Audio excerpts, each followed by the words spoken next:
ein wichtiges deutsches Wort, das ich gelernt habe. Das Wort heißt persisten. Dieses Verb persisten wird immer mit der Präposition auf benutzt. Ja? Also persisten bedeutet, man entscheidet bewusst, etwas zu vermeiden, etwas nicht zu tun. Auf Bangla bedeutet das কিছু ত্যাগ করা, নিজের ইচ্ছায় কোনো কিছু ত্যাগ করা এবং কোনো কিছু থেকে বিরত থাকা। Zum Beispiel, ich verzichte auf Zucker. আমি চিনি থেকে বিরত থাকি, আমি চিনি ত্যাগ করেছি। Ich verzichte auf Zucker. Also, noch ein Beispiel. Im Ramadan verzichten wir auf Essen, Trinken und schlechte Gewohnheiten. Das heißt, wir vermeiden, wir essen nicht, trinken nicht und also vermeiden also unsere schlechte Gewohnheiten, besonders im Ramadan.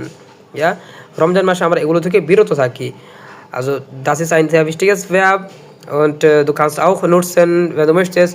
Wenn du es sehr gut verstanden hast, kannst du einen Satz mit diesem Verb formulieren und in die Kommentare schreiben. Na dann, bis bald. Tschüss.